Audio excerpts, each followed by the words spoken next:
Hello friends, get ready for Hindi dictation. Okay, start.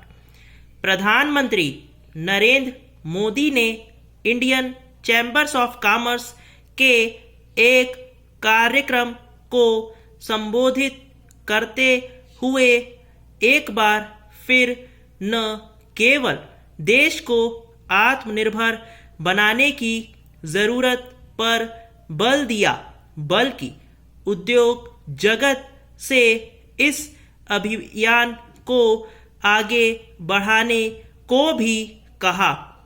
वास्तव में यह समय उद्योग जगत को प्रेरित और प्रोत्साहित करने का है, लेकिन इसमें जिस नौकरशाही को महती भूमिका निभानी है, उसके रुख रवैये से यह नहीं लगता कि वह कोरोना संकट को एक अवसर में बदलने के लिए प्रतिबद्ध है।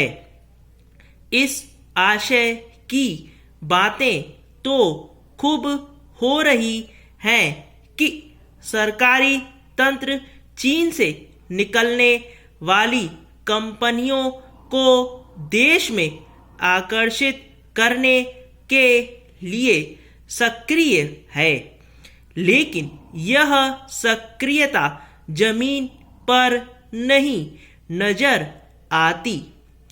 कायदे से तो जैसे ही यह भनक लगी थी कि कोरोना वायरस के प्रसार में चीनी नेतृत्व की संदिग्ध भूमिका के कारण बहुराष्ट्रीय कंपनियां चीन छोड़ने की तैयारी कर रही हैं, वैसे ही भारतीय नौकरशाही को इन कंपनियों को आकर्षित करने में जुट जाना चाहिए था।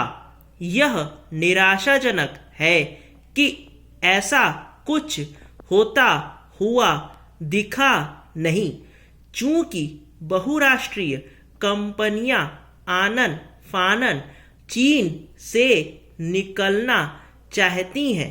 इसलिए ज़रूरत इसकी है कि उनके लिए अनुकूल माहौल तैयार करने का काम भी युद्ध स्तर पर किया जाए। ऐसा इसलिए और आवश्यक है क्योंकि इन कंपनियों के पास ताइवान, इंडोनेशिया, थाईलैंड, वियतनाम आदि देश विकल्प के रूप में मौजूद हैं। अच्छा हो कि हमारी नौकरशाही खुद से यह सवाल करे कि आखिर बीते 2-3 महीनों में कितनी बहुराष्ट्रीय कंपनियों ने चीन से निकलकर भारत की ओर रुख लिया है। निसंदेह केंद्र और राज्य सरकारों को भी इसकी खोज खबर लेनी चाहिए कि उनकी ओर से आपदा को अवसर में बदलने के बारे में जो कुछ कहा जा रहा है, नौकरशाही उस पर अमल कर रही है या नहीं।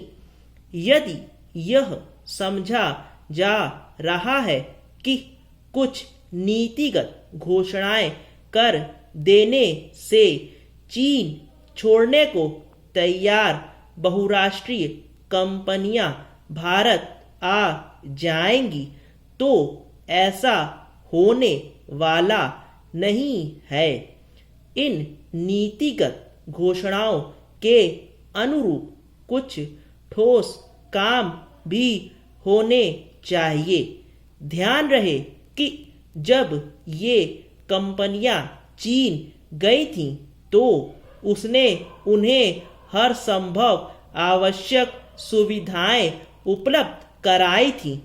यह सही है कि विदेशी कंपनियों के लिए आवश्यक सुविधाएं रातों रात नहीं जुटाई जा सकती, लेकिन ऐसा करने की प्रबल इच्छा शक्ति का प्रदर्शन तो किया ही जा सकता है। इससे ही हालात बदलेंगे और चीन छोड़ने का मन बना चुकी बहुराष्ट्रीय कंपनियां भारत आने के लिए तैयार होंगी। यदि इन कंपनियों को आकर्षित करने में देरी होती है और उन्हें भारत लाने में वांछित सफलता नहीं मिलती तो यह एक तरफ से एक बड़े अवसर को खोने जैसा ही होगा। स्टॉप। अगर आपको डिक्टेशन अच्छा लगा हो चैनल को लाइक और सब्सक्राइब जरूर करिए। Thank you.